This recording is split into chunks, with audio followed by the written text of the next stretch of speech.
وعلى أهل بيته الطيبين الطاهرين الهداة المنتجبين سيما بقية الله في الأرضين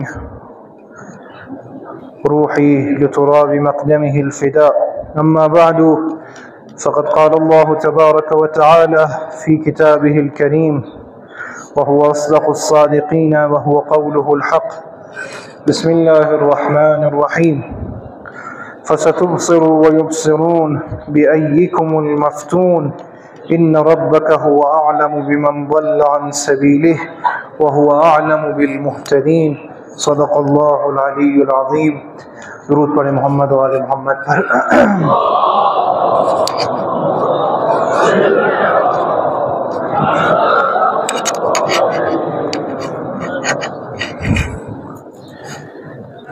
التماس دعا کہاں ہے؟ کافی سارے لوگوں نے یہ حاجت روائی کے لیے، مخصوصاً ایک جوان ہے، اس کا جو آپریشن ہے تو یہ آپریشن کامیاب ہو اور جلد صحت یابی ہو اس کے لیے، اور والد محترم کی شفا یابی کے لیے، جملہ مومنین و مومنات جو مریض ہیں ان تمام مریضوں کی شفا یابی کے لیے، صحت کاملہ و عاجلہ کے لیے بار دیگر صلوات.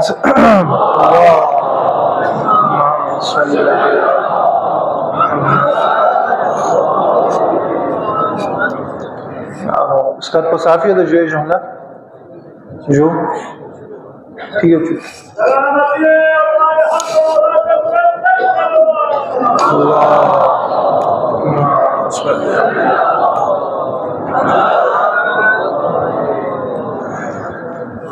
سورہ قلم جس کی آیات کے حوالے سے ہم گفتگو کرتے آ رہے تھے، پروردگار عالم تسلی دے رہا ہے اپنے نبی کو، اپنے حبیب کو، کہ کفار بے شک ناسزا و ناروا باتیں کریں، لیکن آپ برحق ہے، آپ کا اخلاق عظیم اخلاق ہے، اور وقت ثابت کرے گا کہ حقیقت میں کون جنون اور دیوانگی میں مبتلا ہے. یہ باتیں ہم نے گزشتہ دنوں میں آپ لوگوں کی خدمت میں عرض کی تھی. آج جس آیت کریمہ پر ہم پہنچے ہیں، پروردگار عالم گفتگو کے رخ کو ذرا بدلتا ہے. فرماتا ہے ان ربک هو اعلم بمن ضل عن سبیلہ وهو اعلم بالمہتدین. بے شک بغیر تردید کے، ترجمہ تمہارا رب اے رسول، تمہارا پروردگار یہ جانتا ہے کہ اس کے راستے سے کون بھٹک گیا ہے، کون گمراہ ہوا ہے، اور بے شک خدا جانتا ہے کہ کون ہدایت یافتہ ہے اور ہدایت کی طرف کون گامزن ہے. پچھلی آیات میں خداوند تبارک و تعالی حضور اکرم صلی اللہ علیہ وآلہ وسلم کو تسلی دے رہا تھا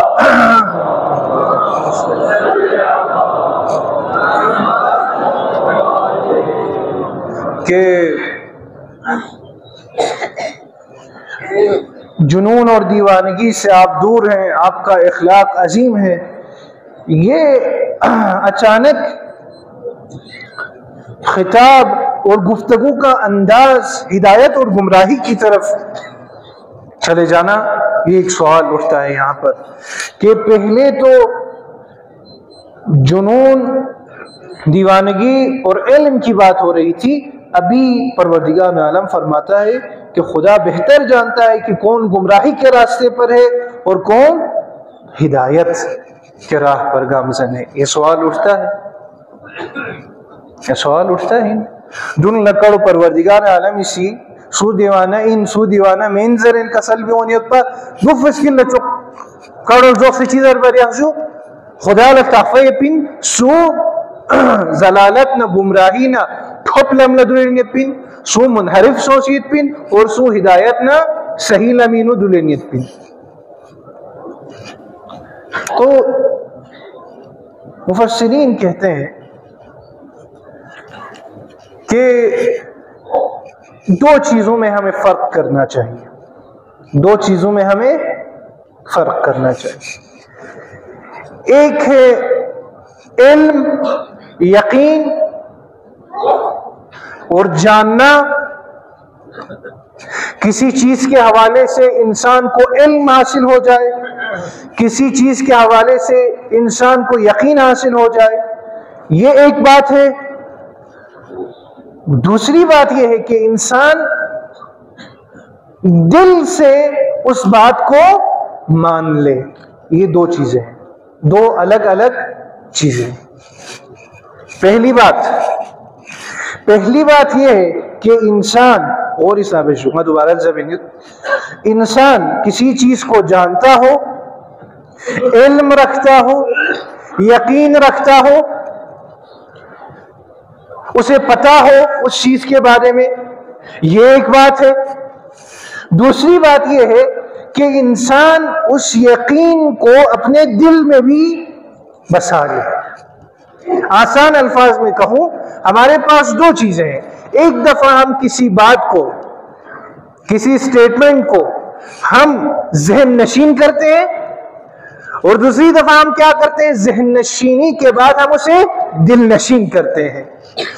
دل نشین کرنا, اسے دل میں جگہ دینا, سنگیر سال کرو قبول بھی ہونے چیزیں بھینجو ایمان سے بھی چیز سے اللہ تفدق کا. کسی چیز کے بارے میں آپ کو علم ہو, آپ کو پتا ہو, ایک پہلا مرحلہ. پھر اس کے بعد آپ کیا کریں, دل سے اسے قبول کریں. سنگیر سال تو چیزیں چھس پدے کرولا بلتی ہاں سا تخبیت پونا چھس پا بین فرق ہے تمہیں جو دفعہ چنگا دا تخفت ہوگا آئیمہ برحق ان میں, لیکن دفعہ چنگا دا چیز ہے ہاں آئیمہ برحق ان میں چھس بھی صحیح نہیں. اس کے فرق ہے کسی بات کی ذہن نشین ہونے میں اور ذہن میں علم اور یقین پیدا ہونے میں اور دل سے اسے قبول کرنے میں فرق ہوتا ہے. پہلے مرحلے میں اگر ہم نہیں جانتے ہو تو اسے کہتے ہیں جہالت, اور اگر جانتے ہو تو اسے کہتے ہیں علم. دوسرے مرحلے میں اگر ہم قبول کرتے ہو تو اسے کہتے ہیں ایمان, اگر ہم قبول نہیں کرتے ہو تو اسے کہتے ہیں کفر. کرو سوچا مثال میں, ابھی باہر دھوپ ہے, سورج ہے, یہ ہم جانتے بھی ہیں اور دل سے اسے قبول بھی کرتے ہیں. تو ہم نے دو مرحلے طے کیے ہیں. پہلے ہم نے جہالت کو دھکیلا ہے, پھر اس کے بعد ایمان بھی ہے ہمارا, دل سے ہم نے قبول کیا ہے کہ باہر کیا ہے, سورج ہے. یہ دو چیزیں ہیں. لیکن ایک دفعہ ایسا ہوتا ہے کہ ہم کسی بات کو جانتے ہیں, دلیل ہے ہمارے پاس, یعنی علم ہے ہمارے پاس, لیکن ہم اسے دل سے قبول نہیں کرتے. پروردگار عالم ان کافروں کے حوالے سے یہی کہتا ہے کہ یا رسول اللہ, یہ کافر جو آپ کو مجنون و دیوانہ کہتے ہیں, در حقیقت یہ لوگ جانتے ہیں, انہیں یقین ہے کہ جس کی سیرت صدق اور امانت پر مبنی ہو وہ کبھی بھی جھوٹ نہیں بول سکتا. اگر رسالت کا دعویٰ کر رہا ہے تو وہ دلیل کے ساتھ دعویٰ کرتا ہے. انہیں علم ہے, وہ لوگ جانتے ہیں, جاہل نہیں ہے, لیکن وہ لوگ اس علم کو, اس یقین کو دل سے قبول نہیں کر رہے, یعنی ایمان اس چیز پر نہیں لا رہے. جہاں پہ علم ہو, یقین ہو, دلیل ہو اسے آپ قبول نہ کریں اور اسے چھوڑ دیں اور اس کا انکار کریں تو وہاں پہ گمراہی کا لفظ استعمال ہوتا ہے، جاہل کا لفظ استعمال نہیں ہوتا۔ اسی لیے خدا کیا فرما رہا ہے؟ ان ربک، بے شک تمہارا پروردگار، ہوا اعلم، وہ بہترین جانتا ہے، کس چیز کے حوالے سے؟ بمن ضل عن سبیلہ، جو خدا کے راستے سے گمراہ ہوا ہے، کیونکہ خدا کو پتا ہے کہ یہ جو کافر ہے، قریش کے لوگ جو ہیں وہ جانتے ہیں کہ حضور اکرم کیا ہے، صحیح بول رہے ہیں، ان کے پاس علم ہے، چونکہ دلیلیں حضور اکرم نے رکھی ہیں، معجزات حضور اکرم نے دکھائے ہیں، ایسا قرآن جو عرب کے فصاحت و بلاغت میں کوئی بشر اب تک نہیں لے آ پایا، وہ خود لوگوں کے سامنے دکھا رہا ہے۔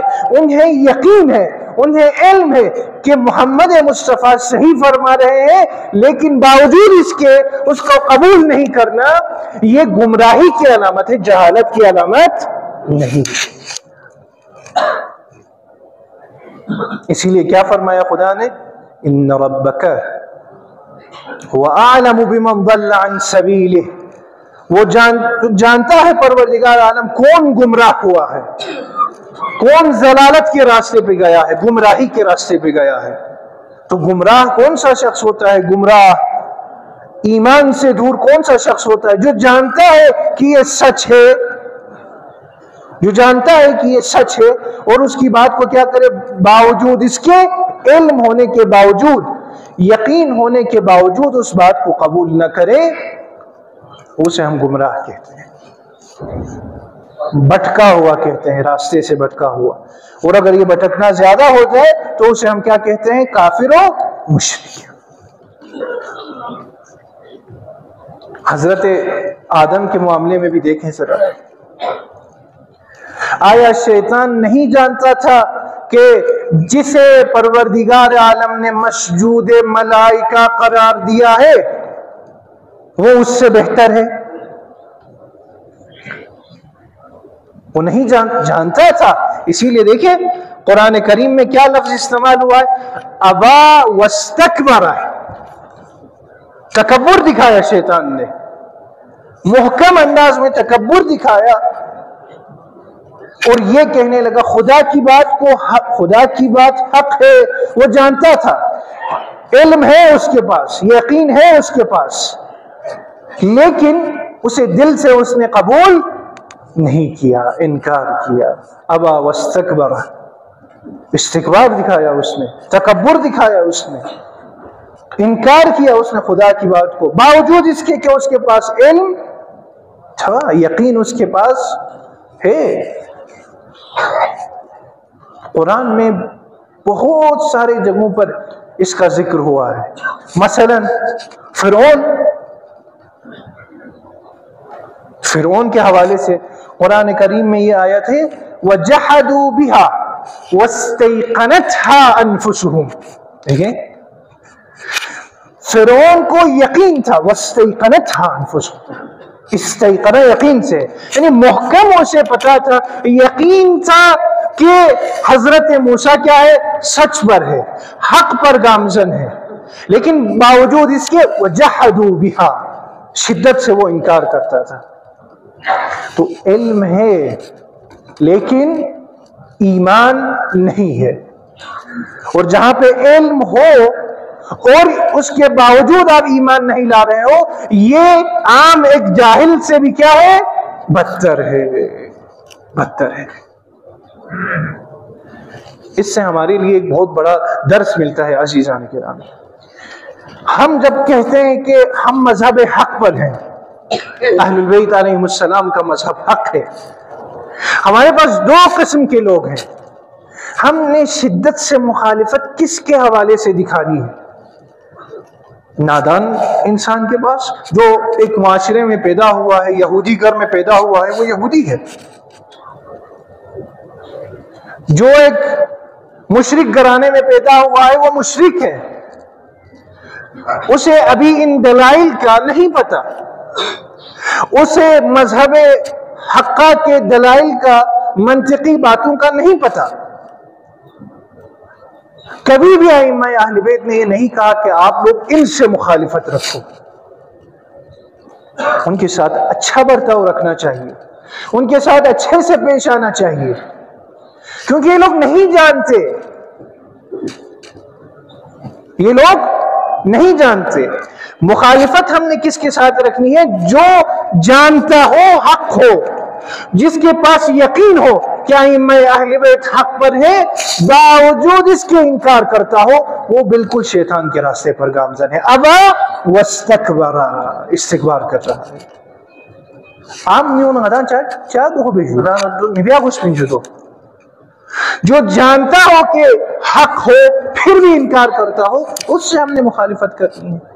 باقی عام نیون غدان چوک سنجو اچھے سے پیش آنا ہے. ہمارا مقابلہ ان کے ساتھ ہے ہی نہیں، ہماری گفتگو ان کے ساتھ ہے ہی نہیں. جب وہ تحقیق کرے، پڑھے، پھر انکار کرے، پھر ہم کہیں گے بھائی اب آپ ہمارے مخالف ہیں.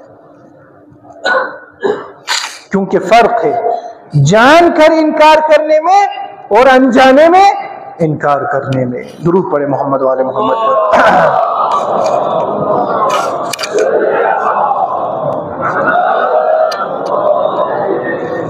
وہ فرعون، شیطان، ان سب کا کام کیا تھا کہ وہ لوگ حقیقت کو جانتے تھے، علم ان کے پاس تھا، باوجود علم ہونے کے انکار کرتے تھے.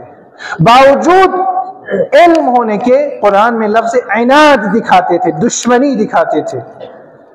خداوند تبارک و تعالیٰ کہتا ہے کہ خدا بہتر جانتا ہے کہ کون اس کے راستے سے گمراہ ہوا ہے اور کون ہدایت پر فائز ہے. روایات میں ہمیں ملتا ہے کہ جب رسول اکرم صلی اللہ علیہ وآلہ وسلم نے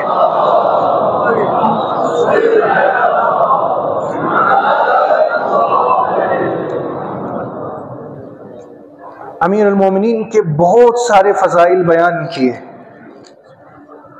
اور ایک برگزیدہ شخصیت کے طور پر تعریف کی امیر المومنین کی، تو قریشی سے بہت سارے لوگوں نے حضور اکرم کے بارے میں کہا لقد افتتن محمد بعلی، نعوذ باللہ علی کے حوالے سے محمد مجنون و دیوانہ ہو گئے. تو خدا کی طرف سے یہ آیت نازل ہوئی کہ خدا بہتر جانتا ہے کہ کون اس کے راستے سے گمراہ ہوا ہے اور کون ہدایت پر ہے. مولا فرماتے ہیں خدا کا جو راستہ لفظ قرآن میں استعمال ہوا ہے ممن ضل عن سبیلہ، یہ راستہ علی ہے. کیونکہ وہ کفار جانتے تھے کہ جس شخص کو، یا منافقین جانتے تھے کہ جس شخص کو حضور اکرم فضیلت بخش رہے ہیں، برگزیدہ شخصیت کے طور پر تعریف کر رہے ہیں، وہ حقدار ہے، اس کے اندر تمام کمالات انسانی موجود ہے، باوجود اس کے اس کا انکار کرنا گمراہی ہے، شیطان کا راستہ اپنانا ہے، فرعون کا راستہ اپنانا ہے. اور اس حوالے سے ایک بہت بڑی مثال نہج البلاغہ میں ہے، دو افراد کے حوالے سے جو ابھی جس طرح سے باہر دھوپ نکلی ہوئی ہے، اس طرح سے ان کے لیے روشن تھا کہ علی حق پر ہے، لیکن باوجود اس کے علی کے انصاف کو دیکھ کر، امیر المومنین کے عدل کو دیکھ کر، انہوں نے راہ علی کو چھوڑ دیا اور جنگ جمل میں مخالفین کی طرف گئے. حالانکہ ان دونوں کے لیے بہت ہی واضح تھی یہ بات کہ علی حق پر ہے. وہ دونوں کون تھے؟ طلحہ و زبیر. آپ ذرا ملاحظہ فرمائیں نہج البلاغہ میں امیر المومنین جب امیر المومنین سے ملنے آتے ہیں وہ دونوں، تو مولا کیا فرماتے ہیں؟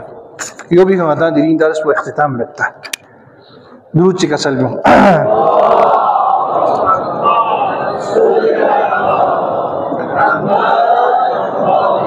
جب ان دونوں نے بیعت کی امیر المومنین کی، امیر المومنین کی، پھر اس کے بعد شکایت بھی کرنے لگے. پہلے بیعت کی، پھر شکایت کی کہ حکومت میں ان کے لیے حصہ کیوں نہیں دیا، کیونکہ ایک بصرے کا طلبگار تھا، دوسرا کسی اور جگہ کی خواہش میں تھا. تو دیکھیں مولا کیا فرماتا ہے، ناراض ہو کے فرماتے ہیں لقد نقمتما یسیرا وارجأتما کثیرا. اے طلحہ و زبیر، ذرا سی بات پر تمہارے تیور بگڑ رہے ہیں اور بہت ساری چیزوں کو تم نے پس پشت ڈال کر رکھا ہے. یعنی کیا؟ ذاتی مصلحت کی خاطر مجھ علی سے آ کے شکایت کرتے ہو، لیکن جو حق واضح ہے یعنی مسلمانوں کی جو مصلحت ہے اور اس حوالے سے جو حکمت علی نے اختیار کی ہے اس سے روگردانی کر رہے ہو. خدانت کا خیر انتہا یو بھی نہیں. دوسرے الفاظ پتہ ہے خدانت، تم جانتے ہو کہ کیا حق ہے، باوجود اس کے ایک کر. دیکھیں پھر کیا فرماتے ہیں، الا تخبرانی، کیا تم دونوں مجھے بتا سکتے ہو،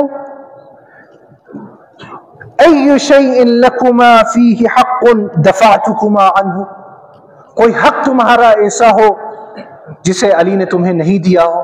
کوئی ایسا حق دکھاؤ، کوئی ایسا حق دکھاؤ جسے علی نے تمہیں نہیں دیا ہو، بتاؤ مجھے. وَأَيُّ قَسْمٍ اسْتَأْثَرْتُ عَلَيْكُمَا بِهِ، اور تمہارے حصے میں کوئی چیز آئی ہو اور علی نے اسے دینے سے دریغ کیا ہو، ہے کوئی ایسی چیز بتاؤ. منترین جدے دلیل کیوں کتاب سے پتیت پین کتاب کی چاہ حق میں پین باوجود اس کے مخالفت بھی کی. ام ای حق رفعه الی احد من المسلمین ضعفت عنہ، تمہاری بات تو دور، تمام مسلمانوں میں سے ایک فرد علی کے سامنے لا کے دکھاؤ جس کا کوئی حق ہو اور اس حق کی ادائیگی میں علی نے کوتاہی دکھائی ہو. ام جہلتہ، یا علی کو اس کے حق کے بارے میں معلوم نہ ہو. ام اخطأت بابہ، یا میں نے حق دینے کی کوشش کی ہو لیکن غلطی کی ہو. بتاؤ کوئی ایسی بات ہو تو علی اگر غلطی بے صد نہ رہے کدھانا پتہ ہے علی غلطی بے سمین، لیکن پھر بھی شکایت اور انکار کیا. نہیں نچی کا سلمی ہوا واللہ ما كانت لی فی الخلافت رغبت، مجھے اس خلافت میں رغبت ہی نہیں ہے، نہیں تھی. ولا فی الولایت اربت، نہ ہی حکومت کے حوالے سے علی کے دل میں کوئی حاجت اور تمنا ہے. ولکنکم دعوتمونی الیہا، لیکن یہ تم ہی تھے اے طلحہ و زبیر مسجد نبوی میں آ کر تم اور تمہارا گروہ اور باقی مسلمان ہی تھے جنہوں نے علی کو دعوت دی تھی. اب میرے اوپر فریضہ بن گیا ہے، جب تم سب مل کے آئے میرے پاس، اب اس سنگین منصب کو اٹھانا میری مجبوری ہے.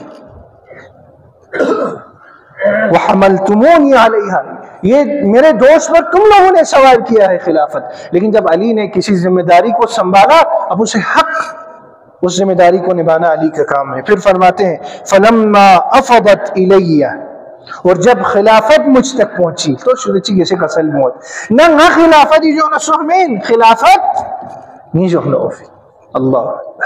فلما افضت الی نظرت الى کتاب اللہ، ذرا جدا علی سیرت پدین جو علی سیرت پدین جب ذمہ داری چی کو سب سے پہلا چی میں انجبا میرے مومنین کا سلم ہونے، جب خلافت میرے پاس آئی تم لوگوں کی دعوت کی وجہ سے، نظرت الى کتاب اللہ، سب سے پہلے میں نے قرآن کھول کے دیکھا. وما وضع لنا، اور جو لایہ عمل قرآن ہمیں دکھاتا ہے. وامرنا بالحکم، اور جس چیز کے حوالے سے قرآن نے حکم کیا ہے میں نے ان چیزوں کی طرف دیکھنا شروع کیا. فاتبعتہ، قرآن نے جس چیز کے حوالے سے کہا علی نے اس بات پر عمل کی. وَمَا اسْتَنَّ النَّبِيُّ فَاقْتَدَيْتُهُ، پہلا قرآن کے احکامات، دوسرا نبی کی سنت و سیرت. جس سیرت کو نبی نے بنایا تھا، جس سیرت کے حوالے سے نبی نے مجھ سے کہا تھا، اس کی میں نے اقتداء کی، اس پر میں عمل پیرا رہا. اب ایک طرف سے قرآن، دوسری طرف سے سیرت نبی. فلم احتج فی ذلک الی رأیکما، جہاں مجھے قرآن واضح معلوم ہو، نبی کا حکم و نبی کی سیرت اور نبی کا کردار مجھے معلوم ہو، آیا مجھ علی کو ضرورت ہے کہ میں تم دونوں کی طرف آؤں؟ ضرورت نہیں ہے. فلم احتج فی ذلک الی رأیکما ولا رأی غیرکما، نہ صرف تم دونوں طلحہ و زبیر بلکہ کسی اور کی ضرورت علی کو نہیں. ولا وقع حکم جہلتہ، کوئی ایسا حکم نہیں جو میں نہیں جانتا ہوں. فاستشیرکما، تاکہ میں تم دونوں سے مشورہ کروں. قرآن میرے علی کے لیے واضح ہے، سیرت نبی علی کے لیے واضح ہے. وإخواني من المسلمين ولو كان ذلك لم أرغب عنكما ولا عن غيركما، اگر ضرورت محسوس ہوتی تو میں آتا آپ لوگوں کی طرف، لیکن جہاں میرے لیے واضح ہے قرآن کیا کہتا ہے، جہاں میرے لیے واضح ہے سنت نبی کیا ہے، کیا ضرورت ہے. وَأَمَّا مَا ذَكَرْتُمَا مِنْ أَمْرِ الْأُسْوَةِ، اور جو تم لوگ یہ کہہ رہے ہو کہ میں نے برابری کے ساتھ تقسیم بندی کی ہے مال کی، حکومت کی، فَإِنَّ ذَلِكَ أَمْرٌ لَمْ أَحْكُمْ أَنَا فِيهِ بِرَأْيِي، میری ذاتی رائے نہیں ہے جو میں نے برابری کے ساتھ عدل کے ساتھ یہ تقسیم بندی کی ہے. نا علی بسوچیسیمنٹو ولا ولیتہ ہوا منی، نہ خواہش میں پدے بیو، بل وجدت انا وانتما ما جاء به رسول اللہ قد فرغ منہ. یہ سب جانتے ہیں کہ اس طرح سے تقسیم کرنا حضور اکرم نے پہلے بتایا ہوا تھا، سب جانتے تھے. یہ نہ صرف میں بلکہ تم بھی جانتے تھے کہ اس عدل و انصاف کے حوالے سے حضور نے ہمیں کہا ہوا ہے. فلم احتج الیکم، اب جب ایسا ہے تو مجھے تم دونوں کی ضرورت رائے لینے میں نہیں ہے. فیما قد فرغ اللہ من قسمہ، جو تقسیم خدا نے کی ہے اس میں پھر مجھے کسی اور کی ضرورت نہیں ہے. وامضى فیہ حکمہ فلیس لکما، اب تم دونوں کے لیے جو تم مانگ رہے ہو وہ تمہارا حق نہیں ہے. واللہ عندی ولا لغیرکما فی ھذا عتبہ، نہ تمہارے لیے نہ کسی اور کے لیے اس تقسیم بندی میں جو علی نے کی ہے، جو عدل علی نے برقرار کیا ہے، شکایت کا کوئی موقع ہی نہیں ہے. اخذ اللہ بقلوبنا وقلوبکم الى الحق والہمنا وإیاکم الصبر. رحم اللہ عمران رأى حقا فعان علیہ. خدا کی رحمت ہو اس بندے پر، آخری امامی کسل موت، کہ جو کسی حق کو دیکھے جانے تسجدے فعان علیہ، تو اس حق کی کیا کرے، یعنی جو علم اسے حاصل ہو اس کی پیروی کرے، معاونت کرے. اور رأى جورا فردہ، یا کوئی ظلم دیکھے تو اسے رد کر دے، اس سے اجتناب کرے. وکان عونا بالحق علی صاحبہ، اور صاحب حق کا حق اس تک پہنچا دے. یہ دلیل گاما امیر المومنین کا سلیوں سے، اس کے باوجود جو اس باب عدل کو، اس در انصاف و حکمت کو وہ دونوں چھوڑ کر مکے میں جنگ جمل کا منصوبہ کرنے چلے گئے. ایک کسی قاتل کے ہاتھوں مارا گیا، دوسرا علی کے ساتھ جنگ کرتے ہوئے جنگ جمل میں مارا گیا. عاقبت بخیری تو شدت عام سے مہم ہے، ہمارے لیے بہت بڑا درس ہے علی کی سیرت سے، حضور اکرم کی سیرت سے. کیونکہ خدا جانتا ہے، اگر لوگ نہ جانے لیکن خدا جانتا ہے کہ کون جانتے ہوئے غلطی کر رہا ہے،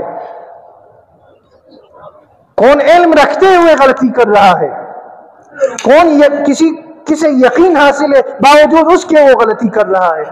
خدا جانتا ہے بمن ضل عن سبیلہ وہو اعلم بالمہتدین، اور خدا یہ بھی جانتا ہے کون سچ کے راستے پر ہے، ہدایت کے راستے پر گامزن ہے. پروردگارہ ہمیں تا دم مرگ تعلیمات اہل بیت سے منسلک رہنے کی توفیق عنایت فرما بار الہ.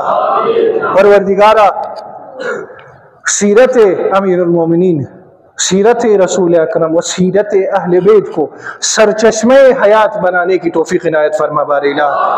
پروردگارہ ہم سب کو محبت اہل بیت دل میں رکھ کر اس محبت کا حق ادا کرنے کی توفیق عنایت فرما بار الہ. پروردگارہ قرآن،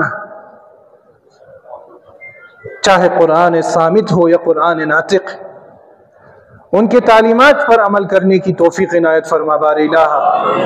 اور سب سے اہم دعا، پروردگارہ جتنے بھی مومنین یہاں تشریف فرما ہے ہم سب کی عاقبت بخیر فرما بار الہ۔ جو مریضہ ہے مخصوصاً جنہوں نے التماس سے دعا کہا ہے ان تمام مریضوں کو شفائے عاجل و کامل عطا فرما بار الہ۔ پروردگارہ ہماری گناہوں کو بخش دے بار الہ، صراط مستقیم صراط امیر المومنین پر گامزن رہنے کی توفیق عنایت فرما بار الہ۔ پروردگارہ امام زمان عجل اللہ تعالی فرجہ الشریف کے ظہور میں تعجیل فرما بار الہ۔ صلی اللہ علی سیدنا محمد و آلہ الاطہار۔ اللہ